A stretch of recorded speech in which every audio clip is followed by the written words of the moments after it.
Yeah, good evening, everyone. Can you please respond whether my voice is audible? Welcome to VCube Software Solutions. The day 11. Today we are going to discuss about unsupervised learning. Welcome to you all for a 15 days AML internship program. So, if everyone is okay, I will start the session, please. Can I go forward, Amma? Yeah. Yeah. Good evening, one and all. Let me start the session, please. Yeah. Welcome to day 11. Today we are going to discuss about unsupervised learning techniques. Okay. Now, let me start. What is unsupervised learning? In my previous classes, I have discussed that. Okay. Machine learning has been divided into supervised learning, unsupervised learning, and reinforcement learning. In my previous class, I have discussed about what is regression analysis and case studies, then classification analysis and case studies. Today, we will be focused on unsupervised learning. Okay. Now, I will take just 1 minute to discuss about what is unsupervised learning. Okay. In unsupervised learning, data points have unknown outcome. That means we will have only input data X and there is no target variable Y. Is it okay for all of you? Now I will be taking input features X1, X2 and so on Xn. Okay. We will be find out the distance between one object to other objects. Okay. We will be using distance between one object to other objects. Now, always the distances will be represented between 0.0 to 1.0. If any two objects are near, that is called as the distance is 1.0. If the two objects are not similar, so it will be 0.0. Is it okay for all of you? Now, unsupervised learning is also called as unlabeled data. Okay? Can you please respond, Amma? Yes. Now, today I will be discussing about the class of k-means algorithm in unsupervised learning. Okay. Now, today there are so many algorithms in classic clustering, and I will be focusing more on k-means algorithm. Then everyone should know about this diagram. This is called as how to choose right estimator. Okay. What is the meaning of how to choose right estimator?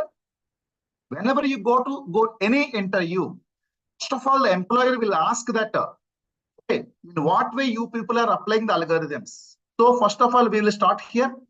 When we have the number of samples greater than 50, we will be entered into here. So we will find out, is it a categorical data? If it is yes, we will touch here. Now, once you find out whether the data is categorical data and is it yes labeled data. If it is labeled data, I will go for classification. If it is unlabeled data, we will go for a string. Once again, I'm repeating. When we have no labeled data, we will be using string technique. Every student must know about this diagram. Out of that, when the number of categories are known, out of that, when the number of categories are known and the data set is less than 10K, I will be using mini batch k-means. Okay. When the data is less than k-means, when the data is less than K, yes, I will be using k-means algorithm. Okay. With this introduction, today I will be entering into the today's topic. Okay, for all of you. Dear students, don't say good evening, Amma. It is distracting me. Please kindly respond. Okay, please. Now, let us start. The technique is called as clustering analysis. So, first of all, let us define what is a cluster. A cluster is a collection of data. Okay, also called as group of data. Okay. Then, it depends upon two features, similarity features and dissimilarity features. If two or more objects are similar or they are related to one another, that we will keep it in the same group. Okay, once again, I'm repeating. If two or more objects are having similar features, so we will be keep it in the same group. If objects are unrelated or if they are dissimilar, We'll keep them in separate groups. Okay. Now, clustering analysis is also called as segmentation. Some people is also called as grouping. Now, how we are going to define clustering analysis? Here we are going to find out the similarity between data according to the characteristics found in the data. Okay.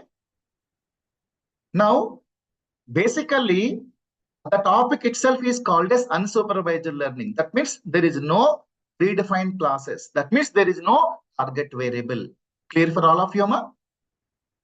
Now, if I want to create a good quality clustering algorithm, what to do? Okay, a good clustering method will produce high quality clusters based on two features.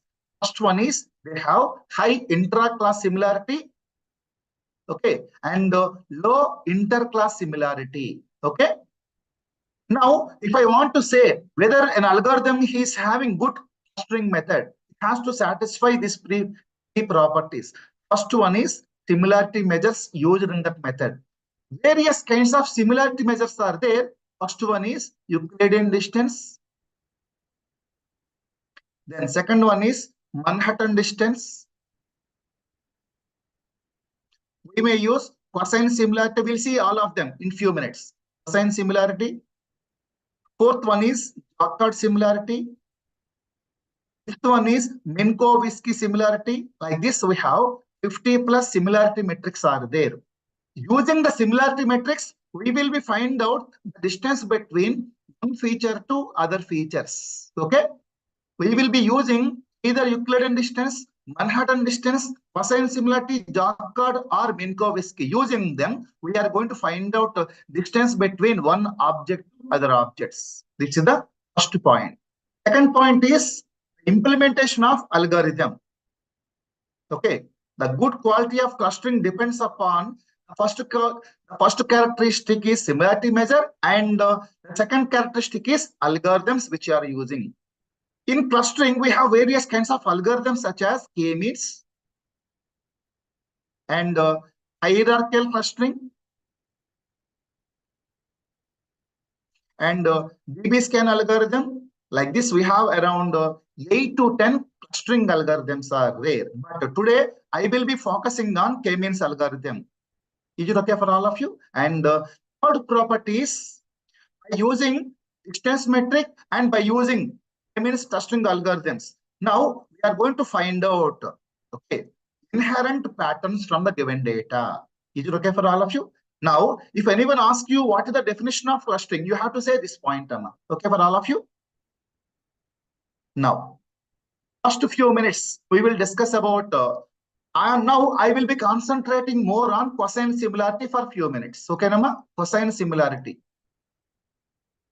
In my last class, I have already discussed about Euclidean distance and Manhattan distance.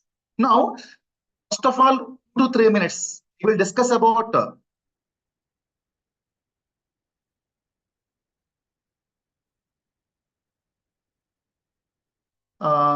Sai Ramya, any problem, Mama? Any problem?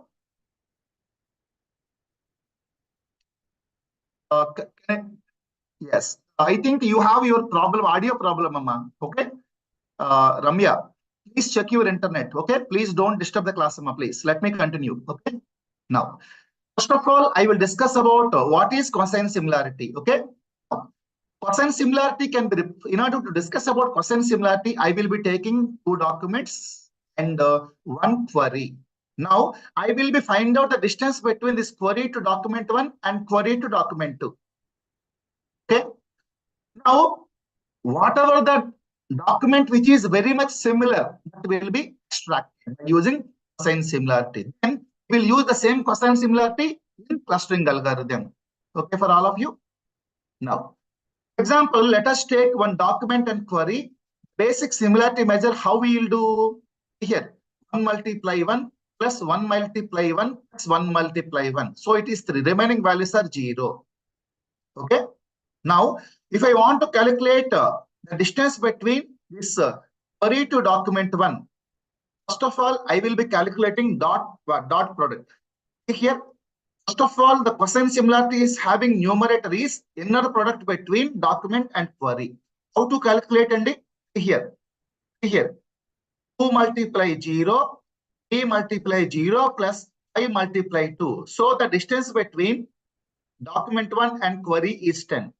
Now the distance between document 2 and query is 3 multiply 0, 7 multiply 0 and 1 multiply 2. So this is called as a inner product between query and document D1 and query with document D2. Is it okay for all of you?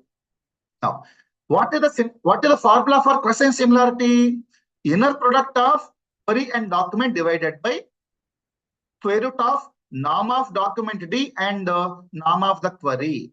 How to calculate the norm of the query? For example, if you have three variables, now square root of D1 square plus D2 square plus D3 square. This is called as norm of the vector. So I have already calculated inner product between document 1 and query, which is 10.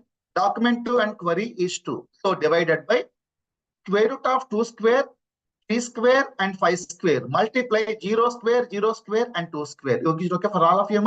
And at the same time, 3 square, 7 square, 1 square and this one. So we are finding cosine similarity between document 1 and query is 0.81. And cosine similarity between document 2 and query is 0.13. So anyone tell me, if I give this query, what will be the answer? What will be the answer? Do I get document 1 or do I get document 2? In my 2 minutes back, I said that always the distance must be 1.0. See, now I can easily say that for my query, document 1 will get. Is it okay for all of you? This is called as cosine similarity. Kindly respond, Amma. So D1 is 6 times better than D2 using cosine similarity. So can I use this mathematics, Amma? Then next one is Euclidean distance. In my previous class, we used this Euclidean distance. Formula is equal to square root of x2 minus x1 whole square plus y2 minus y1 whole square. Then this is called as Manhattan distance. What is the formula for Manhattan distance? Mod of x2 minus x1 plus y2 minus y1. Okay, and this is called as Jacquard similarity. Like this, we have around 50 plus similarity metrics are there. This is point number 1. Is it okay for all of you, ma? Now, once we know the similarity metrics, then the next technique is called as clustering algorithm. So I will wait for 1 minute. Any questions, ma? Anyone? Can you respond to me? Everyone, can you respond, ma? Okay. If no questions, shall I continue? Now, I have discussed about distance metrics. Now, let us start our focus on K-means algorithm. Thank you, Amma. Now, algorithm will be discussed in few minutes. So, first of all, I will be discussing about mathematical model. Okay? Yeah. Thank you, Amma. Now, if you want to understand the K-means algorithm, first of all, what I have taken, first of all, I am taking mathematical model. I have taken eight attributes. See here, 20, 25, 84, 58, and so on. In order to understandable, I have taken the attributes from A1 to A8. Is it okay for all of you? This is my first point. Okay. Now, I wanted to cluster these numbers using K-means algorithm. Is it okay for all of you? Now, the first step is I need to take the cluster points. Then the second step in K-means algorithm is initialize the cluster centers. Okay. Now, initially I have taken 3 cluster centers. Randomly, I have chosen 3. Now, I will tell you why I have chosen 3. Okay. By using scientific method called elbow method, few minutes. The second step is we need to take the centroids. So, the centroids has been taken randomly. Okay. But why I have taken 3 centroids, I will tell you the scientific reason in few minutes. Here for all of you. Now, I have the centroids, I have the 8 points. Now, I need to use distance metric. The simplified distance metric, what I'm using is called as Manhattan distance. See, look at here. Now, whatever the 8 points I have taken in the form of rows, and whatever the centroids I have taken in terms of columns. Clear for all of you? Then, Now I need to calculate distance between every point to every centroids. Okay, for all of you, the first step is we need to find out the distance between all these points A1 to A8 to centroid 1, centroid 2, and centroid 3. It is okay for all of you? Now the distance between same point to same point is always 0. So 210 to 210 is always 0, and 58 to 58 is always 0. And is it okay for all of you? Now, let me calculate. See here, the distance between same point to same point is always 0. 2 minus 2 and 10 minus 10, it is 0. Now, I am finding out the distance between 210 to 58. How to do? 5 minus 2 and 8 minus 10. So, the value is 5. Okay. Once if I taken the values, I need to fill this table. So, the distance between 210 to 210 is 0. Distance between 210 to 58 is 5. Distance between 210 to 12 is 9. Now, whichever the distance is small, that has to be taken as cluster. This is cluster 1, this is cluster 2, and this is cluster 3. Now, the fourth argument is cluster 1. Is it okay for all of you, ma? Now, I need to repeat the same process for all data. Can you respond here? Here. After completion of first iteration, what happened? Here. Now some people are asking, sir, how you got these values? See here, whichever the value is small. See here, this is cluster 1, cluster 2, cluster 3. Whichever is small here, 4 is small. So it is 3. 12, 7, 9. Which is small here? 7. So this is cluster 2. Is it okay for all of you? This is called as iteration 1. Okay for all of you? Now, because the algorithm name itself is called as means, now we need to calculate mean of all the 2 clusters. See here, whatever the cluster centroids are 2, you kindly take them. And calculation of the mean of the data. Okay for all of you? Yes. Now, my cluster 1, I have only single point, so no need to calculate mean. And cluster 3 having 2 points. So what I have to do, I need to add all the data divided by 5. Here, cluster 1 is 210. It is remains. But in cluster 2, how to calculate the mean of the data? We got 6.6. In third cluster, 2 plus 1 divided by 2, 5 plus 2 divided by 2. So we have the new centroids. Okay. The new centroids are 210, 6, 6, and 1.5, 3.5. Same process you repeat it. Okay. Same process you repeat it. But whenever you get this iteration 1 results and iteration 2 results, see here, in iteration 1, we have only A1 is in the cluster 1. But here we have 2 points, A1 and A8 is in the cluster 1. Some points are changing from cluster 1 to cluster 2 and cluster 2 to cluster 3. So you need to repeat this process, Amma. You need to repeat this process. Okay. Until I will tell you the condition in 2 minutes. Can you respond, Amma? Once again, you have to calculate the mean. Okay. Now, you repeat this process until, see here, please. Now, if we want to stop the iteration of K-means algorithm, previous cluster and new cluster should be the same. And we will stop this. Is it okay for all of you? You need to repeat the process. Okay. You need to repeat the process until my previous cluster and current cluster are same. Then I will stop it. Is it okay for all of you?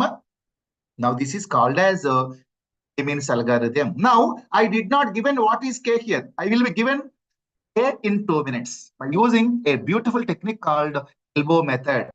Can you respond, Amma? Yes. So any questions till now? Any questions till now, Amma, regarding the mathematics of this K-means? Yes. No questions, kada? Now, let me continue. Let me continue. Yes. Now, I will be introducing a technique called elbow method. This is very, very important for interview purpose, Amma. Please. Now, what is K value? How to evaluate K value? This K value can be identified by using a technique called elbow method. Okay. Now, the elbow method finds optimal K value. Okay. In order to determine the optimal K value, what we have to do? Now, see here, The K is the number of clusters. The K is the number of clusters is called as elbow method. How it will be taken? See here. Now, whenever you look at this diagram, in the x-axis, I have taken K values from 1 to 9. How I have taken 1 to 9? K value can be taken from 1 to square root of number of observations. You already know. Now, out of this, how to identify the best value? I will be discussing with the mathematical technique. And Y value will be distortion. So with your 2 minutes, now here. Now it is looking like a elbow hand. Wherever you have a sharp change, which is the best K value. How to identify this? For that, I will be discussing about a technique called inertia. Okay. Now 2 minutes. Now when K increases, the centroids are closer. Whenever look at here, whenever K value is increasing, x-axis is K value and y-axis is called as inertia. First of all, I will be discussing what is inertia. Okay, Nama? Now, inertia measures how well the data set clustered in K-means algorithm. Now, how it will be calculated. Here, I will take a group. Please, I will take a group and I will take some points. Okay. It is calculated by measuring the distance between each points to. Now, I will take one centroid. Is it okay? This large circle is. Now, I will find out the distance between this point to centroids. Find out the distance between this point to centroid. Find out the distance between this point centroid. Is it okay for all of you? Finally, what I have to do? Square the distances. So, if I take the distance between this point to here, it is D1. This is D2 and this is Dn. So what I have to do? D1 square plus D2 square plus and so on Dn square. See here, summing these distances and square them. Whatever the value we will get, that is called as inertia. Okay for all of you? Now, a good model is one with low inertia and low number of clusters. Once again, I'm repeating. A good model is one with a low inertia and low clusters. See here. Now, why this method is called as elbow method? Because it is looking like our hand. Whenever you fold your hand, it looks like this. So this method is called as elbow method. Is it okay for all of you? Now, I will wait for 2 minutes because use some technical terminology like elbow method and inertia. Any questions, Amma? Everyone understood this point? Yeah, please kindly respond. Please kindly respond. Any questions? Example for inertia. I'm discussing Amma, same thing. I will repeat it once again. In the program, I'll show you with a beautiful case study, Amma. Please. In the meantime, I will tell you. See here. Now, how the inertia will be calculated? Let us say a cluster. And I told that every cluster will be having centroid. I'll tell you how to calculate the centroid. Okay, na? Now, every cluster will have some points, kada. Okay, Nama? Every cluster will have so many points. Now, what to do? You take one point and find out the distance between this point to centroids. We'll call it as D1. Okay, Nama? Then we'll take one more point, find out the distance between this point to centroid. So I'll call it as D2. Like that, you need to calculate distance between all points to centroids. So D1 to Dn. Okay, for all of you? Can you respond, Amma? Dhanlakshmi. Inertia is calculated by measuring distance between each points and its centroids. And you have to square it.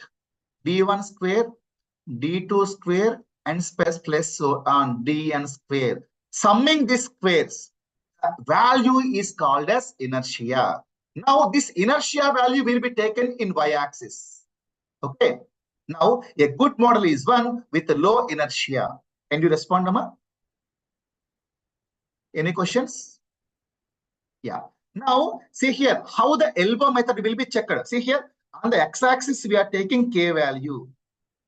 See here, when the K value is increasing, what is happening? See here, inertia value is reducing. In the y-axis, we are taking inertia. Now, when x value is increasing, inertia value is decreasing. Now, at one point of time, there will be a sudden change here. Here, there are 2 points. Here, there is a sudden change, and here, there is a sudden change. So, K value can be either 2 or 3. Okay, for all of you, ma? Now, wherever you find a sudden change here, it will be called as test K value. Okay. Now that is called as K. K means that one. Okay, for all of you. Now any questions, Sama? Till now? Now, with your permission, can I discuss about one metric? Yes. Now, we are going to discuss about next few minutes about Shilevte coefficient. Shilevte coefficient is a metric, okay, for checking whether my cluster is correct or not. Whether my results of clusters, whatever I got, is it correct? Is it good cluster or is it bad cluster? Okay, for all of you. Once again, I'm repeating. Shilevte is a coefficient from scikit-learn library, which is used to check whether my clustering is correct or not. Okay. In my previous class, while discussing about regression, I said that RMSE and R square. While discussing about classification, I said that accuracy and confusion matrix, precision and recall. Like that, clustering quality can also be checked with this mechanism called Shilevte coefficient. Now, in order to understand the Shilevte coefficient, I need to take two clusters. Let's look at here. Everyone understand carefully. This is my cluster 1. Every cluster will have a centroid. And this is my cluster 2. Is it okay for all of you? Now, here, Shilevte coefficient needs two scores. The first score is called as A. The mean distance between sample to all other points in the same class. See here, the distance between one point to other points. See here, the distance between one point to other points in the same class. That is called as A. Okay. Then finally, if I calculate mean, I will get some value that is called as A. And what is B here? The mean distance between one point of cluster 1 to another point in cluster 2. See here, the mean distance between a sample and other points in the next to nearest cluster. If I consider C2 as the next to nearest cluster, what I will do, I will find out the distance between this point to this point. Okay. The mean distance is called as B. So how can I calculate Shilevte coefficient equal to S equal to B minus A divided by max of A comma B. Okay, for all of you. Now, always the Shilevte coefficient values must be between -1 to +1. Okay. If you get a +1 value, you can call your model is good model, clustered model. This is okay for all of you. Now, I will wait for 2 minutes. Today, I have given a more and more technical terminology. Okay. First of all, I discussed about distance metrics. Second, I discussed about K-means algorithm. Third, I discussed about elbow method and inertia. Fifth, I discussed about Shilevte coefficient. This is the mathematics which we needed to enter into the problems. Is it okay for all of you, ma? Now, I will wait for 1 minute. If you have any questions, then I will be happy to respond to you, ma. Any questions? This is what my PPTs are. Okay. Now, I don't have any PPTs right now. Okay. Now, later, after completion of my case studies, I will come back and I will also discuss about what are various kinds of versions of K-means algorithm. Okay? Actually, K-means algorithm is available in 3 versions. K-means, mini-batch K-means and mean shift K-means. Okay, I'll discuss it after my completion of my case studies. So with your permission, can I close the PPT and go to the case study? Yeah, any questions, Sama? Example of inertia. Dhanalakshmi, what you need? I already discussed about 2 times. 2 times I cheppanamma. Dhanalakshmi, inertia is when K value is increasing, the distance between one point to the centroid is called as inertia. I will showcase in the beautiful case study in a few minutes. Okay. Thank you, Amma. Now, let me go to the case studies. Okay.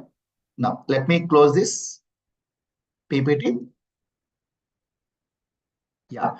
Now, I will be going for discussion of case studies. Online people, everyone kindly respond. The screen is okay.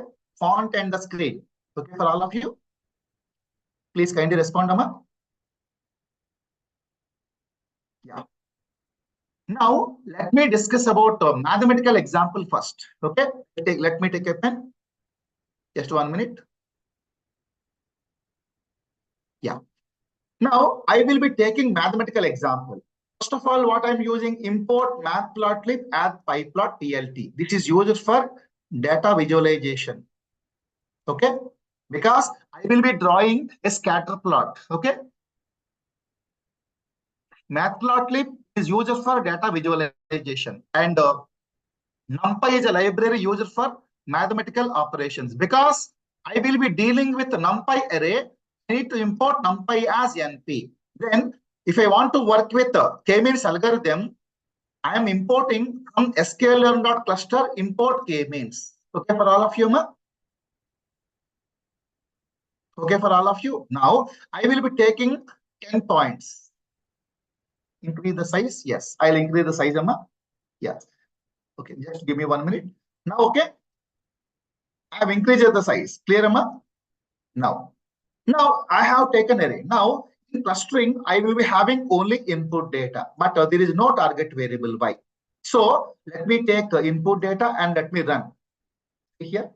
Then I will be printing my x value. This is my x value. See here. Now, how many points I have taken? I have taken 10 points.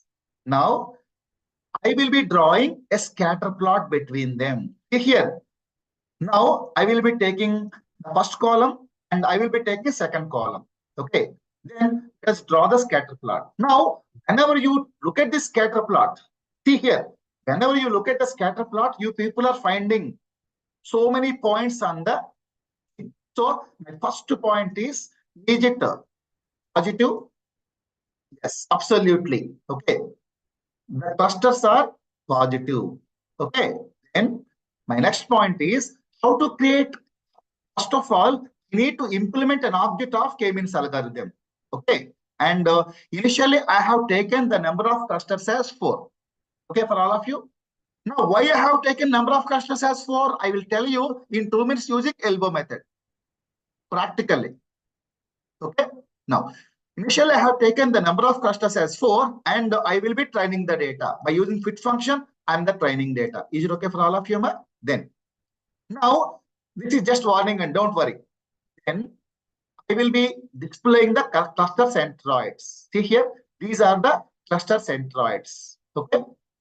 Then, I will be printing the labels. See here.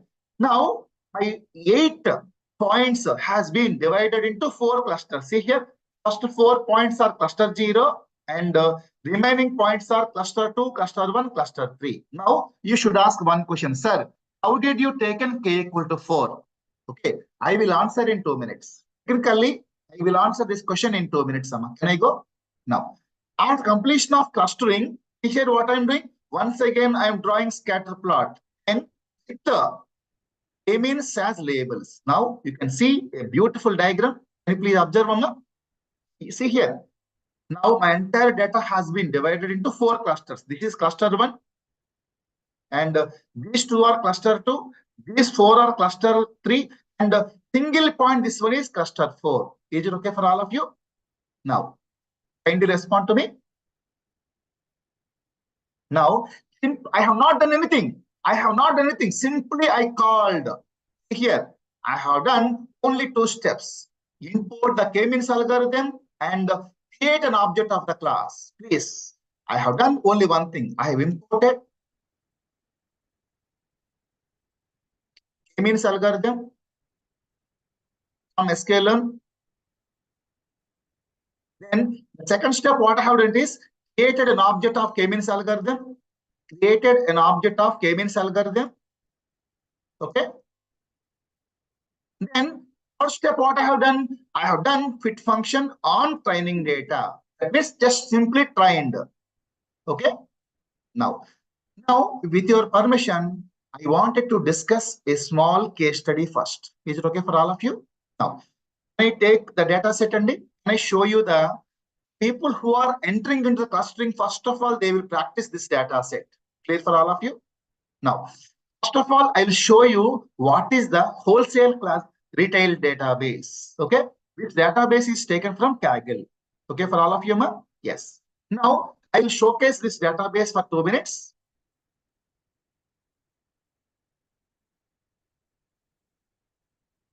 Yeah. Everyone, can you look at here? Wholesale customers. Now, observe the data set for 2 minutes, Sama. Before you want to apply any machine learning algorithm, first of all, you should observe the data. Increase the font. See here. See here. How many features are there? Channels feature. How many channels are there? 2, 1. That's it. There are 2 channels. And there are 3 regions. Okay, it is a supermarket. There are 2 channels and there are 3 regions. And supermarket has some items like fresh items, milk items, grocery items, frozen items, detergent items, and delicious items. So there is no target variable. All the data is input data. Okay. Now, what we have to do by using K-means algorithm, I wanted to do clustering. So end-to-end case study I will be discussing with your permission. Can I go, Amma? I hope everyone is okay. Yes. Yeah. Everyone, can you please look at here? Yeah. Now, first of all, I'm importing pandas for data analysis, and we're going to use K-means algorithm. So I'm importing K-means algorithm from sklearn.cluster. Import this function. Then matplotlib and cbar used for data analysis. Okay. Now I will be reading the data from wholesale customer data and printing first 20 records. At of 20 bits, it will show first 20 records. Clear for all of you, ma? Then whatever the problem you are doing, first of all, you should know the data types. Okay. See, whenever you observe the data set, both channel and region are represented as integer, but you have to take these 2 variables as categorical data. Yes, I will tell you the reason. All remaining features are integer data. Okay, for all of you, why channel and region has to be considered as categorical. We'll discuss in 2 minutes. Can I continue? Now, whenever you wanted to study each and every feature, first of all, you should call a function called unique. See here, how many class labels are there? Channel has 2 class labels. First one is 1 and second one is 2. And how many regions are there? 3 regions. So they are represented as numerical. You have to consider them as categorical. Why? I will discuss in 2 minutes. Look at here, Amma. Now, manually I have chosen channel and region as categorical features and remaining all features as continuous features. I hope that block number 13, okay, for all of you, is kindly respond. Now, I will be discussing about a beautiful logic in 5 minutes. Okay, now please observe. Now, what to do? I need to apply encoding technique. Why we need to go for encoding technique? We considered channel and region as categorical data. See here, this is a beautiful logic. Okay. Now, what I'm doing for column in categorical feature. First of all, channel will be copied to channel. Okay. Now, initially the column will be channel. Okay, Nama? Okay. First of all, channel feature will be copied to column. Then what we have done in my previous class, there is a function called get underscore dummies. Okay. Get underscore dummies is a function used for converting categorical data into numerical data. This is also called as a one-hot encoder. Okay. In my discussion of a Saturday class, I discussed about data pre-processing techniques, where I have discussed pandas version, label encoder, and one-hot encoder. Can you respond, Amma? So what I have done? My column name is channel, and I will be converting the data into numerical data. Then I will be attaching the dummies onto the original data set. Okay. Later, I'm dropping this channel column and region columns. Now let me here. For loop will be executed for 2 times. See here what will happen. Please understand, Amma. Please understand what we have done. Now let me go up. See here. Please look at here, Amma. Please these 2. Okay. We have converted here. False will be referred as 0 and the true will be referred as 1 in Python. Can you please respond, Amma? So my entire categorical data, such as channel and region, has been transformed into numerical data. Is it okay for all of you, Amma? You see the logic. If you find any difficulty, please ask me. I will explain another one or two times. If you have any queries, please. Any questions, Amma? This logic is okay for all of you? Can I explain in your simple English terms? Can you respond to me? Or shall I write in a simple English about this logic? Yeah, I think no one is asking. Now my entire data is numerical data. Yes. Now what I'm doing, I will be converting the data into normalization. See here, I have taken min-max scalar. Now everyone knows that min-max scalar will transform the given data into zeros and ones. Minimum value is 0 and maximum value is 1. Look at here. Now look at here. My entire data has been changed to zeros and ones. Okay, for all of you, ma? Okay. Earlier, I have calculated, I have done encoding technique using this for loop. Then, by using min-max scalar, I have transformed the numerical data into zeros and ones. Now we are eligible to start clustering algorithm. See here. Now I said that I will tell you what is the next k value. Once again, I'm repeating. A value can be taken 1 to square root of number of observations. Now, see the data set here. See the data set. See how many records are there. Once if you observe the data, you will be having 440 records are there. What is the square root of 440? Anyone tell me? Square root of 440, can I treat it as 22? Please respond. My total number of records are 440. Square root of 440, can I treat it as 22? 3. So see here, I have taken range of values from 1, 22.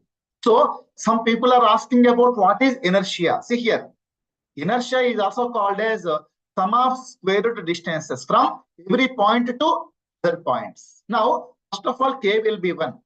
Okay. First of all, k will be 1. Now, I will be creating k-means algorithm. Then I am training the data. Then I will get some value, inertia value. How to get inertia value? K-means algorithm dot inertia underscore. Will get some value. This value will be appended onto this object, list object. Okay. Now this for loop will be executed for 22 times. Every time k value will be changing from 1 to up to 22. Every time you will get one inertia value. Now these inertia values were appending onto the list object called sum of square root distances. Okay, for all of you, ma? Now I want all the people, please understand this logic. This is very, very important logic. See here. Yes. Now I will be drawing a plot. See here. See here. I am drawing a plot between a value as x and the sum of square root distances as y. See here. See what will happen. See here. Now in the x-axis, I have taken k value, and in the y-axis, we have taken inertia value. Okay. I told one important point, when k is increasing, see here, when k value is increasing, inertia value will get down. At one point, you will find a sudden change. This figure is looking like a elbow. Is it okay for all of you? Now, in this example, you may not find sudden change. Okay, you can change any of these points. Okay. Okay, inertia value lies in this point. So it can be 2 to 5. So I will try to create one k-means algorithm. See here. Now if I take k equal to 3 here, then I will be training the new model and I'm calling predict function. See here what will happen, Amma? See here. These are my clusters. Okay. And I will be creating a new data frame. See here. How many clusters are there? Here. 211s are 0 clusters, 142 are cluster 1, and 87 are cluster 2. Okay, for all of you, ma? Now, so whenever you look at this number of clusters equal to 3, and you also see one more argument called it is equal to k-means plus plus. Okay. Now, what is the meaning of this one? Okay. The meaning for this k-means plus plus is we need to consider centroids. Now, whenever you give this parameter initialization equal to k-means plus plus, the meaning is cluster centers will be taken automatically. Okay. Whenever we give unit equal to k-means plus plus, what will happen? The cluster centers will be taken automatically by the machine. Okay, for all of you, please kindly respond. This is a basic example for k-means algorithm. Now, if you have any questions, I will be respond with your answers. Can you respond? Now, shall I go for code one by one, top to bottom? Now, if you have any questions, please ask me. See here. Yeah, something happened. Please let me undo. Some logic has been. Yes. Now I will clear the screen. Just a minute.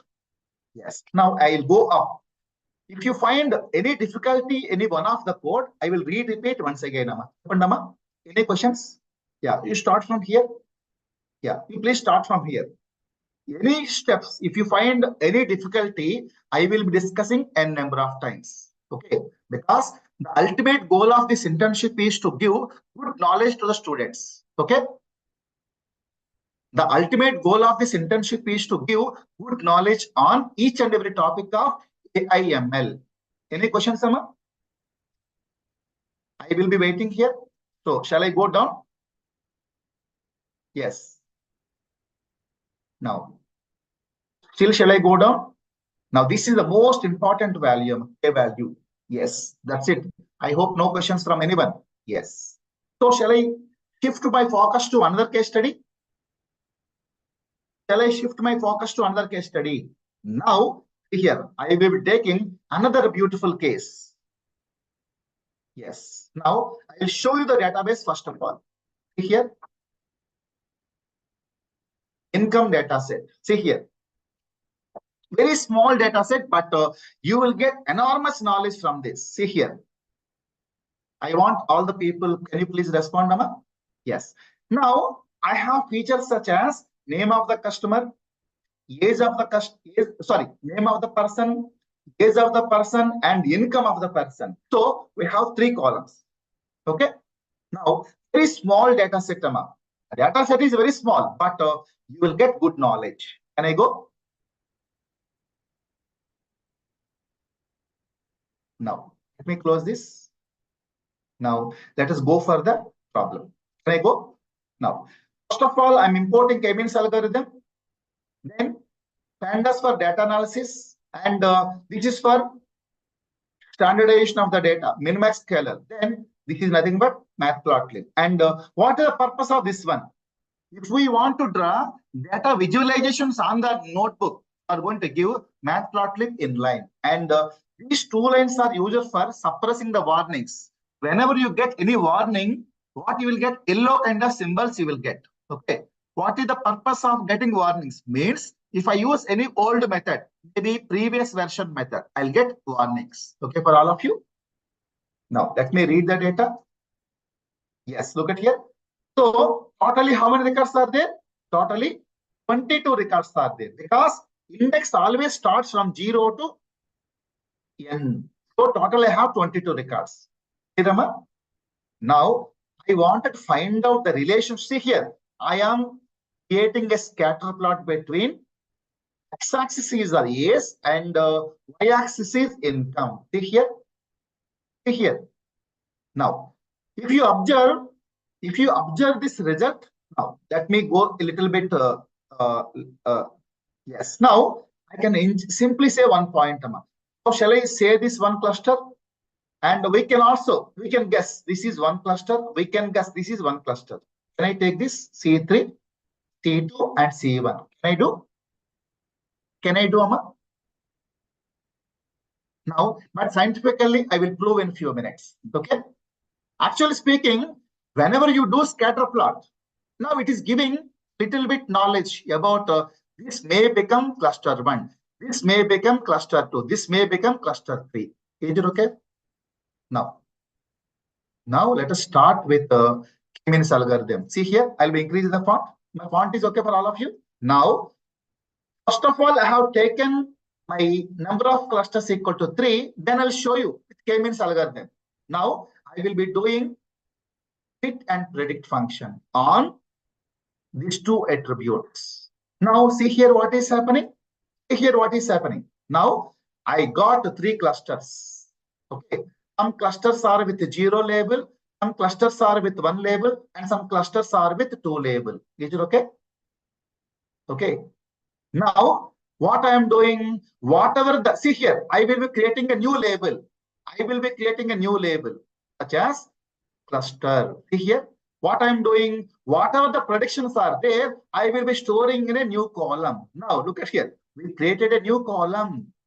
Yes, earlier we don't have this cluster column. Okay, now by using k-means algorithm with the number of clusters equal to 3, I have taken every row as one cluster. That means I grouped the data using k-means algorithm. Now the point of discussion is, sir, why did you take in k equal to 3?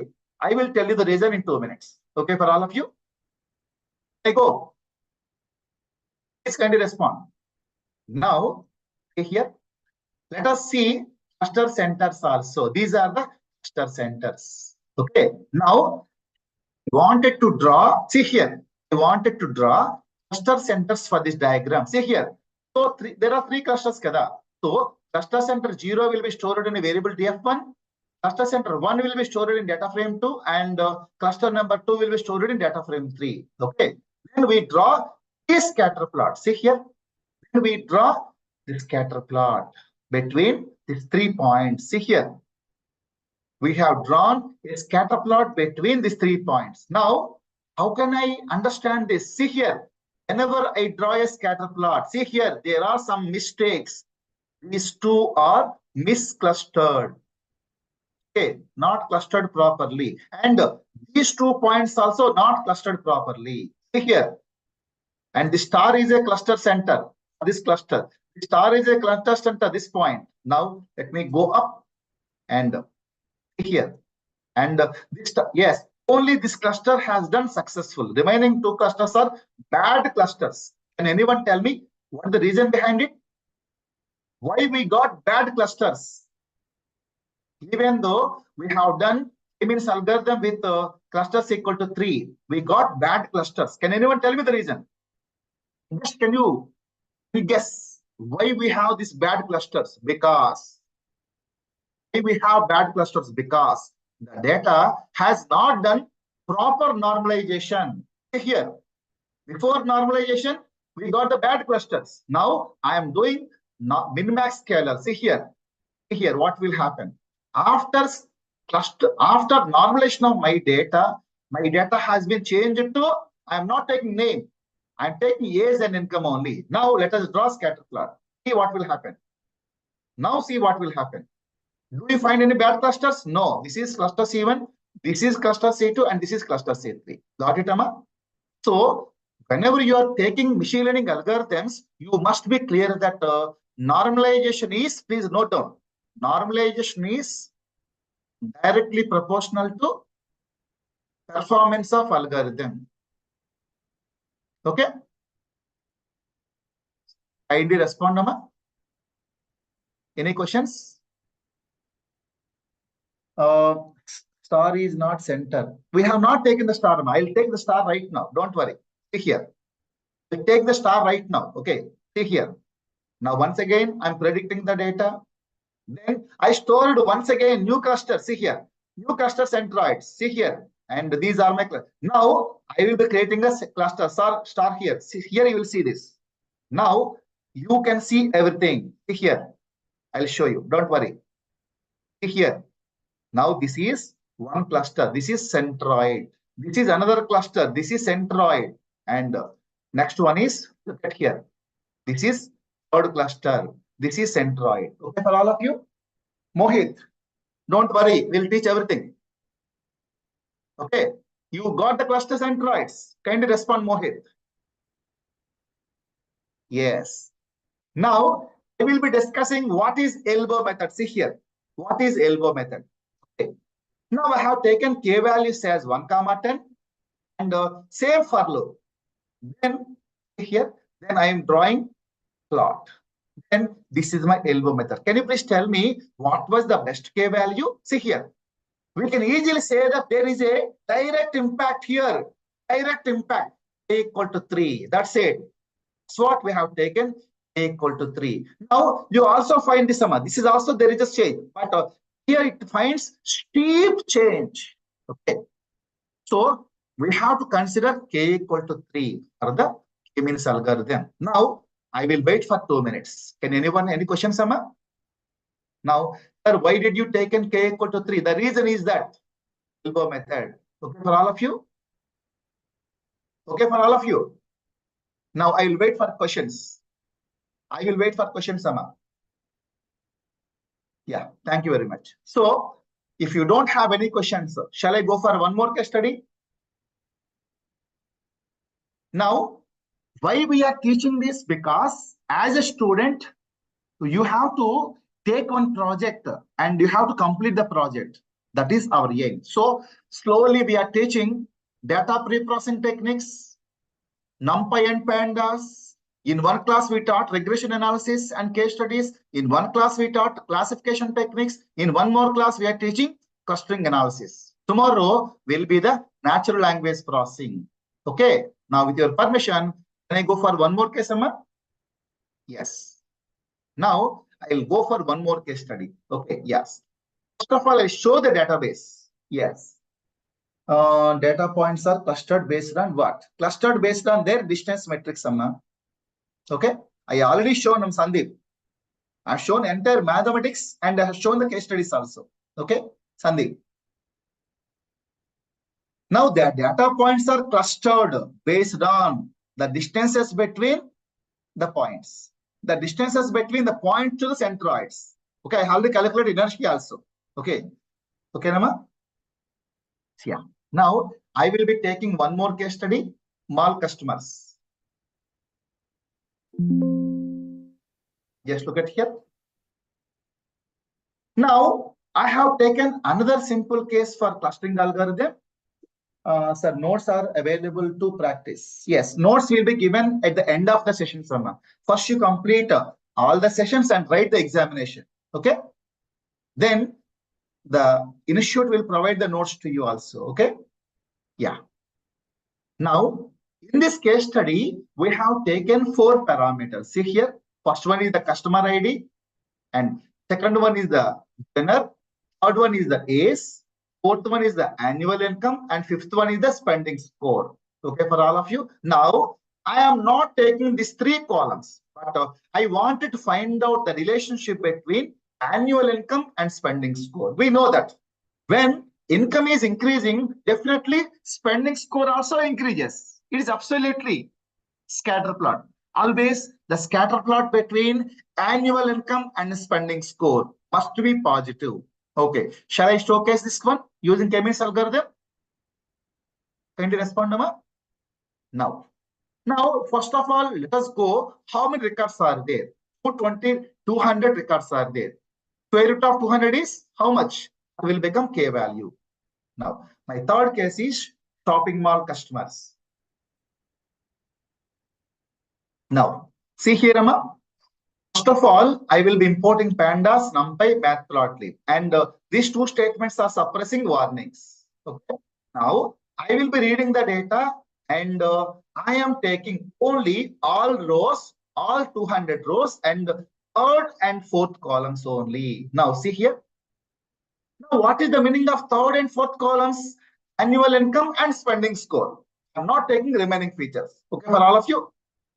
I wanted to find out the relationship between annual income and spending score. Okay, for all of you, ma? Now, please observe carefully. Square root of 200 equal to K value can be 1, 11. Now, I will be getting K value. Look at here, ma.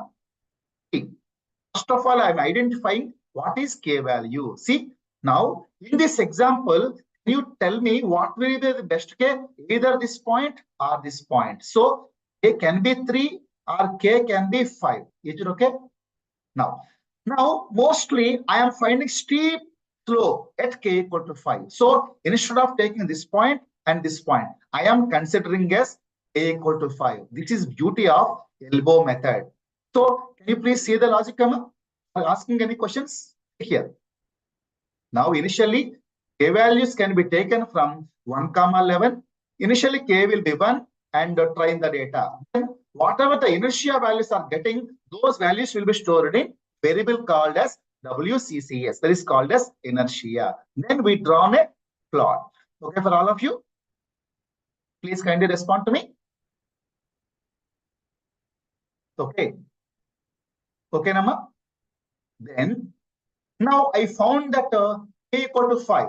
And I will be creating ML algorithm. See here, my results are, see here, my class labels are divided into 5 different objects. Now, I will be drawing the centroid. See here.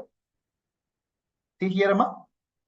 Now, finally, I am calculating the Shillout score. See here, in order to calculate the Shillout score of clusters, you have to import some sklearn.metrics and import pairwise distances. See here, import pairwise distances. Now, I will be creating ML algorithm and I will be taking cluster labels. Okay. Now, I will be passing input data and the cluster labels to the Shillout score. See here, and the metric is called as Euclidean distance. You can also take Manhattan. You can also take cosine similarity. See here,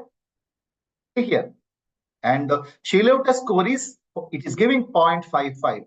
Okay, it is average cluster. Actually, the value should be nearly 1. Okay, if the value is nearly 1, that is called as good cluster. Okay, for all of you, ma? Kindly respond to me. I will be waiting for you. Yes, this is what is called as K-means. But because it is a 15-day program, we cannot discuss all the algorithms. So today I focus only on K-means algorithm. So with your permission, next few minutes, shall I discuss about various versions of K-means algorithm? Please respond, Amma. Now, can I go for various versions of K-means algorithm? See here. But I can't teach mathematics, but I will show. I will show you in the PPT for a few minutes. Then I'll go for case study. There are 3 versions of K-means algorithm. Okay. I'm not teaching mathematics, Amma, please. I already taught mathematics for K-means. Okay. Now, some people can try K-modes. Some people can try K-medians also. Okay. You can take anything. Now, let me go to the versions of K-means algorithm. Here, Amma? Yes. There are 3 versions of K-means algorithm. Okay. First of all, let me teach them. First of all, see here. The first one is normal K-means. Okay. Now, when you have a medium-sized data set, okay, see here, when to apply K-means, when to apply mini batch, when to apply min shift. The first point is when the data set size is medium-sized data set. And when you know the number of clusters, okay, when you know the number of clusters, then you are going to use K-means algorithm. And my second one is mini batch K-means algorithm. When the data set is large and I can apply real-time applications where I'm going to use mini batch K-means algorithm. Okay. And the third one is called as min shift. When the number of clusters is unknown. Okay. And when the data is complex and non-spherical data. And K-means algorithm is a partition algorithm and it can be applied for spherical data. But min shift algorithm can be applied for when we don't know the number of clusters. And when the data is complex with the non-spherical structures, then we will use min shift algorithm. Okay, for all of you, ma? And I have also given comparative table. See here, I have also given comparative table when to use K-means algorithm and also given case studies. Clear for all of you? Now, K-means algorithm speed is moderate, and if you use mini batch K-means, the fast it is faster. Okay, min shift is slower. Okay, for all of you. Then, now scalability. See here, mini batch K-means can be applied for large amount of data, but K-means algorithm can be applied for small and medium data. And cluster type is spherical, and min shift is not spherical. And here, requires k value, requires k value. Here, the k value is not required. Okay.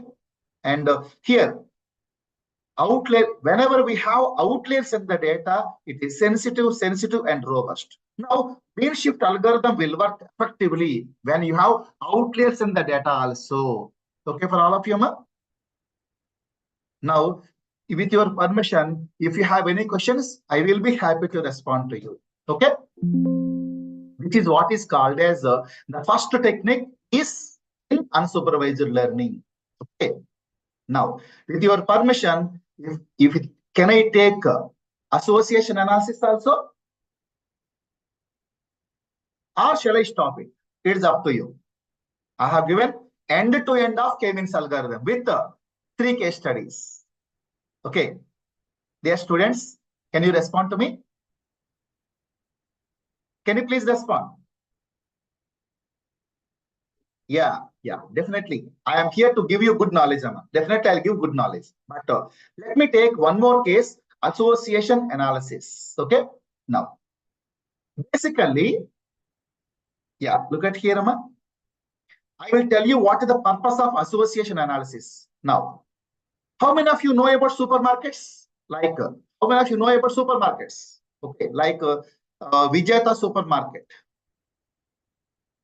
and Ratnadi supermarket in Hyderabad. In Hyderabad, you will be having these supermarkets. Okay.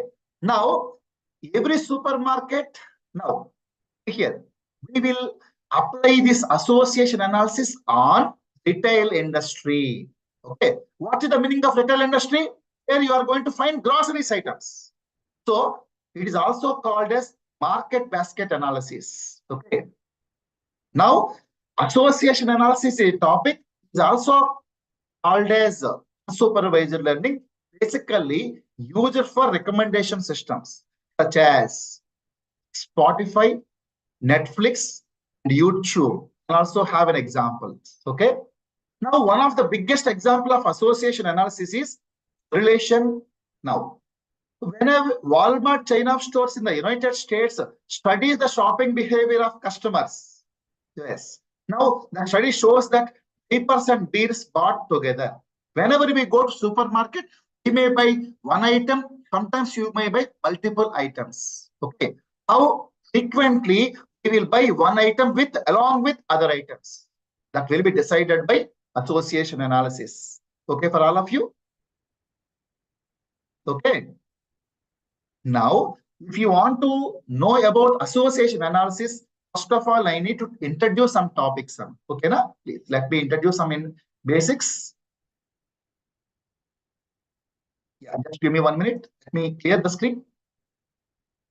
Yes, give me 2 minutes. Yeah. Now, till now in regression algorithms, see here. Till now in regression algorithms and in classification algorithms or in clustering, we have represented the performance of algorithms in terms of percentage between 0 to 100%. Okay. But in association analysis, always we will represent the data in the form of rows. Okay.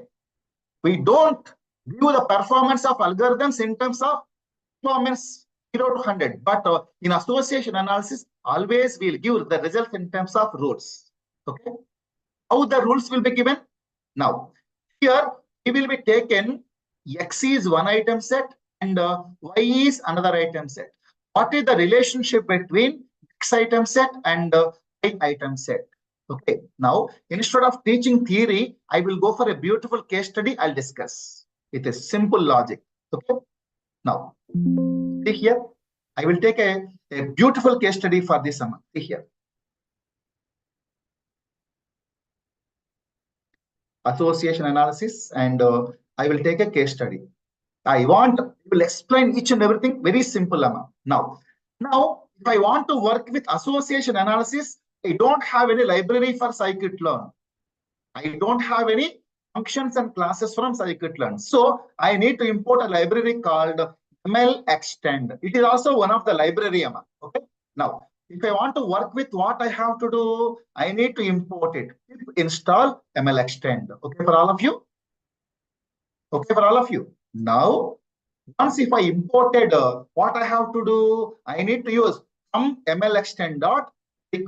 Now I'm using an algorithm called a priori. Now every association algorithm consisting of two-step process.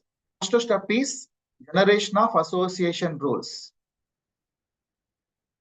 Generation of okay. I wanted to find out the relationship. See here now. First of all, I have taken the data set like this. Here I'll tell this is one transaction, this is another transaction, this is another transaction, and this.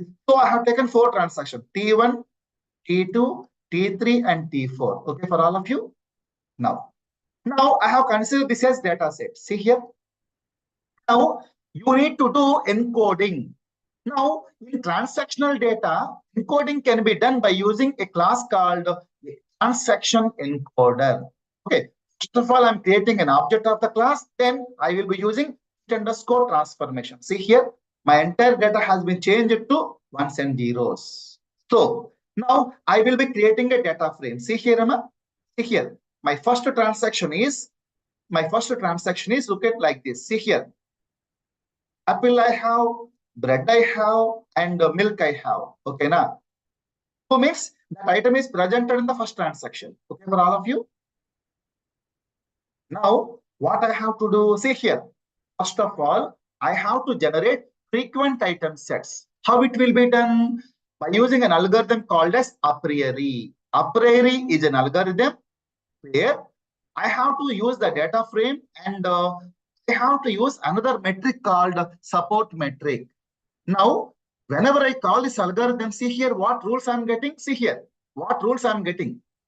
Rules are now I said that the values which are greater than 0.5. See here, apple, bread, diaper, and these items are buying together. This is the first step.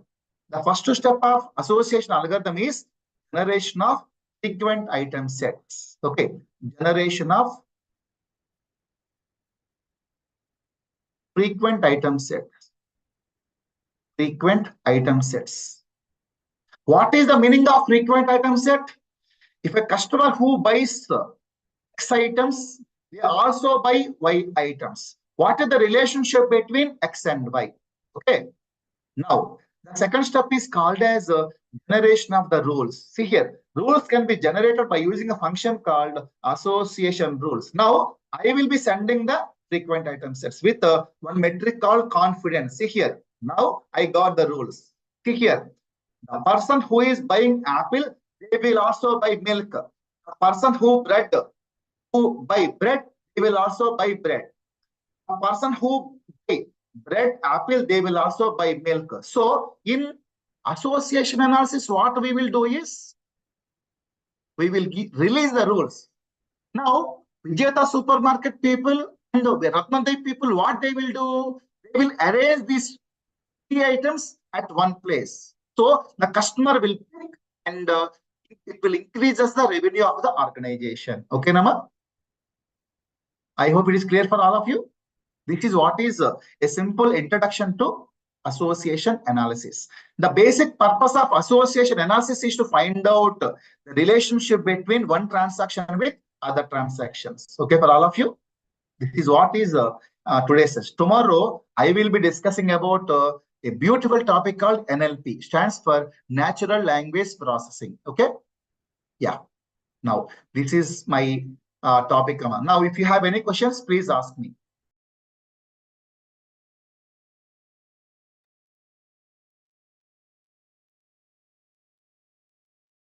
Yeah, thank you very much. Okay, thank you to all.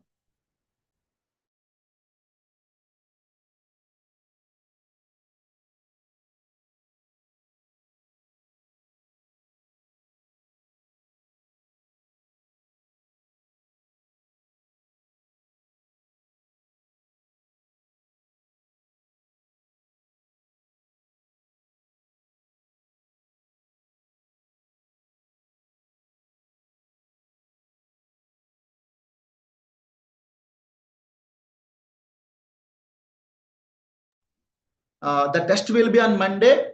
Along with the test, you should also submit one project. We are going to give 2 project problem statements to you. Okay, you have to select 1 problem statement and you submit it to be on Monday morning. Okay. Okay. Thank you, Amma. Thanks to Ananda. Shall I close?